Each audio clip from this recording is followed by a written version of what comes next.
बिस्मिल्लाहिर्रहमानिर्रहीम, अस्सलामुअलैकुम। लाखों करोड़ों दुरूदो सलाम मोहम्मद मुस्तफ़ा सल्लल्लाहु अलैहि वसल्लम और आले मोहम्मद पर।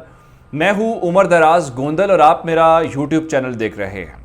मैच सियासी है और सियासत के अंदर जो डेवलपमेंट्स हो रही हैं वो तो मैं आप तक पहुँचा भी रहा हूँ और आपको बता भी रहा हूँ, लेकिन अब बात सिर्फ सियासी रही नहीं है।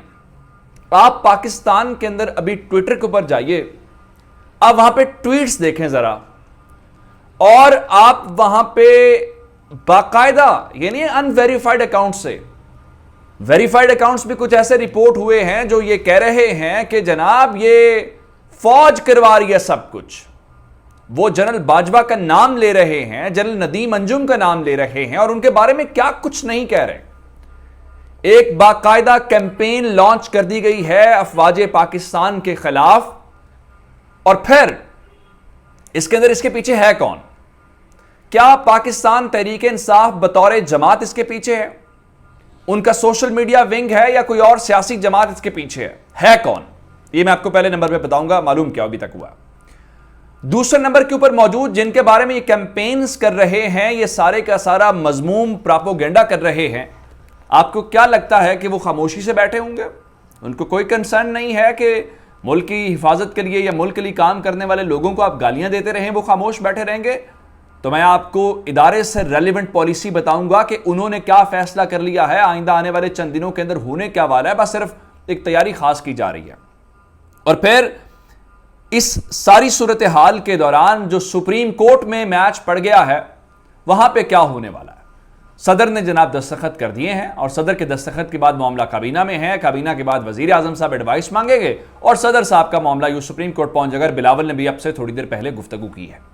ये डिटेल्स आपके सामने रखूंगा, लेकिन अगर आपने अभी तक चैनल सब्सक्राइब नहीं किया और आप चाहते हैं कि आपको मुस्तनद और बर वक्त खबरें मिलती रहें तो हमारा चैनल सब्सक्राइब कर लीजिए, बेल आइकन के ऊपर क्लिक कर लीजिए ताकि हमारी आइंदा आने वाली वीडियोस बर वक्त आप तक पहुंच रहे।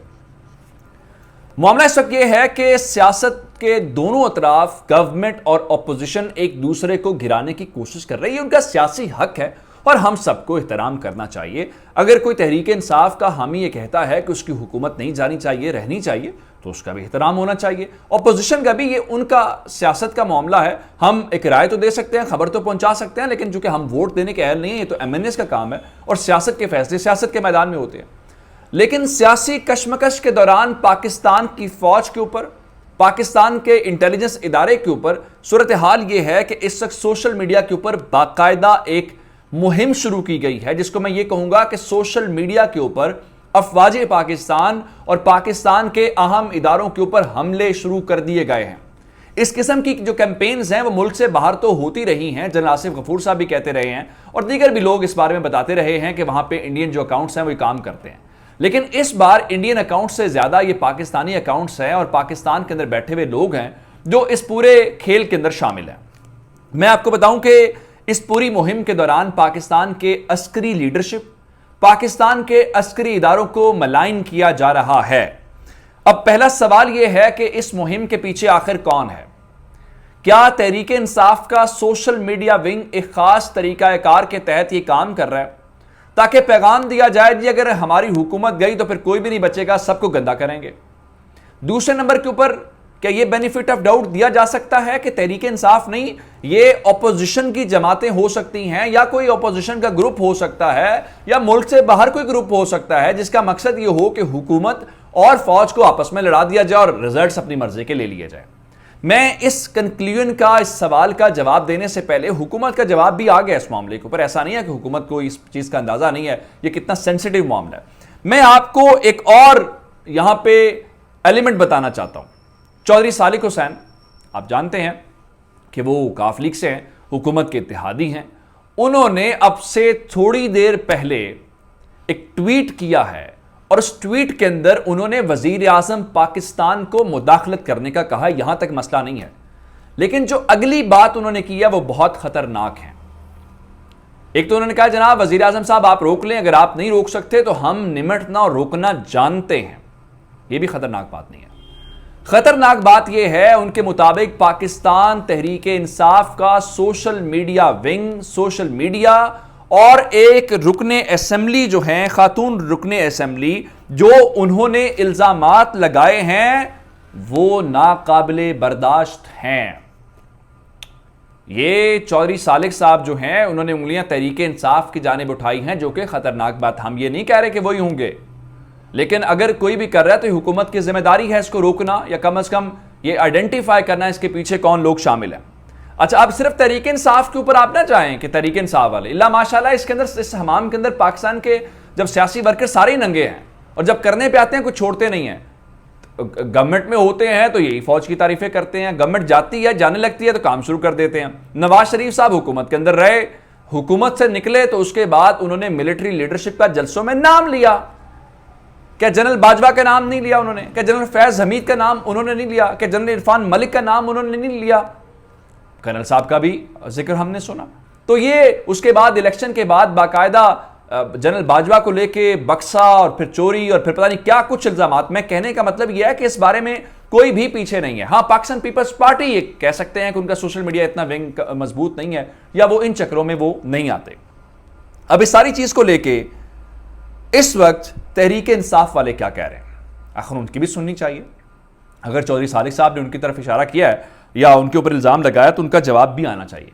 तो इस वक्त तहरीक इंसाफ के बहुत ज्यादा लोग ये कह रहे हैं कि तहरीक इंसाफ के झंडे वाली डीपीज लगा के या इमरान खान की डीपी लगा के, तस्वीर लगा के इस वक्त उनके खिलाफ एक साजिश की जा रही है। और इसकी तस्दीक हो जाती है शहबाज गिल साहब के ट्वीट के साथ। शहबाज गिल साहब ये कह रहे हैं कि इंसाफियंस जो हैं वो प्रोपेगेंडे से महफूज रहें, मोहतात रहें, मफरूजों पर मुश्तमिल थेरीज का यकीन ना करें। पाक फौज जो है वो मुल्क का हुकूमत का एक मातहत इदारा है। और साथ ही उन्होंने कहा कि हम नून लीग की तरह नहीं हैं जो अपने इदारों को बुरा भला कहें। लेकिन मैं आपको इससे एक और खबर देना चाहता हूं। खबर यह है कि जिसके मुतल्लिक ये काम कर रहे हैं, जिस इदारे को ये मलाइन करना चाहते हैं, जो भी इसके पीछे, मैं तहरीक इंसाफ पे इल्जाम नहीं लगा रहा, मैं अपोजिशन पे इल्जाम नहीं लगा रहा, मैं आपको वर्जन सारे दे रहा हूं, आप खुद फैसला करें। मेरा काम जजमेंट देना नहीं है, मेरा काम खबर पहुंचाना है, दोनों तरफ की खबर पहुंचाना है, बाकी फैसला करना तो आपका अपना काम है। आप कमेंट्स के अंदर हमें बता सकते हैं आपकी क्या राय है, आप क्या समझते हैं, वो अलग बात है, वो भी आपकी राय है। अब इदारे के मुतल्लिक मैं खबर आपको दे देता हूं और जब ये होगा फिर मैं आपको बताऊंगा कि मैंने आपको खबर दी थी। इदारे से खबर यह है कि इदारे ने इस बारे में फहरिस्तें बनाना शुरू कर दी हैं और इदारे ने कहा है किसी को छोड़ा नहीं जाएगा। वो किसी सियासी जमात का रुकन हो, किसी गैर सियासी जमात का हो, वो कोई रुकने असेंबली हो, हमें इससे फर्क नहीं पड़ता। लेकिन जो इदारों के ऊपर इल्जामात लगाने में, इदारों को बदनाम करने में मुलव्विस होगा, उसको शिकंजे में लाया जाएगा, लाया जाना चाहिए। उसकी वजह यह है, फिर मैं अगली खबर की तरफ बढ़ता हूं, कि हुकूमतें आती हैं, हुकूमतें जाती हैं। अगर आप जब हुकूमत में आते हैं तो सब अच्छा होता है, हुकूमत से निकलते हैं सब बुरा होता है। यही हमने नून लीग का देखा, यही अब तहरीक इंसाफ का, यही कल पीपल्स पार्टी को ही। तो कम से कम मौक़िफ़ एक रखें, जिसकी आज तारीफ कर रहे हैं कल भी तारीफ करें। यह नहीं है कि इक़्तिदार मिले तो अच्छे हैं, इक़्तिदार से निकल जाए तो अब वो बुरे हो जाते हैं, ऐसा मत करें। अब मामला सुप्रीम कोर्ट कैसे आ गया जी? बिलावल साहब अब से थोड़ी देर पहले गुफ्तगू कर रहे हैं, उनका जी आयन शिकनी हुई है और हम अब सुप्रीम कोर्ट जाएंगे। उसके बाद मैं आपको खबर दूं कि सदर मुमलिकत ने वो जो सदारती रेफरेंस है, कल मंडे आ चुके, पहला वर्किंग डे है, उसके बाद तो छुट्टियां इस्लामाबाद में आ जाएंगी, तो उन्होंने रेफरेंस की मंजूरी दे दी है। और सदर मुमलिकत की मंजूरी के बाद अब ये मामला वजीर आजम जो है वो अपनी काबीना से मंजूरी लेंगे। और वजीर आजम जब अपनी काबीना से मंजूरी ले लेंगे तो उसके बाद वो एडवाइस करेंगे प्रेसिडेंट को कि आप ये सुप्रीम कोर्ट में रेफरेंस फाइल कर दें और वहाँ से एडवाइस लें। और एडवाइस है वहाँ पे ताहयात नाहली की, एडवाइस है हॉर्स ट्रेडिंग की, दीगर मामलात की। तो सुप्रीम कोर्ट को लेके गवर्नमेंट ने भी अगर अपने इसके ऊपर दस्तखत कर दिए हैं और बिलावल भुट्टो जरदारी ने भी कह दिया वो सुप्रीम कोर्ट जा रहे हैं, तो मामला फिर सुप्रीम कोर्ट में चला गया है। आज पाकिस्तान के कुछ सहाफ़ियों ने, जिसमें कामरान खान साहब शामिल हैं और कुछ बीट रिपोर्टर्स जो हैं, जो मैंने आपको खबर आर्मी चीफ वाली दी थी उसकी वो मंगला कोर की और उस किस्म की बातें कर रहे हैं। लेकिन जाहिर बात है अभी चीज़ें वो चल रही हैं, अब उसके ऊपर जैसे जैसे मजीद डिटेल्स आएंगे आपकी खिदमत में लेके हाजिर होंगे। चैनल अगर आपने अभी तक सब्सक्राइब नहीं किया तो चैनल सब्सक्राइब कीजिएगा। आपकी समातों का बहुत शुक्रिया। खुदा हाफिज़।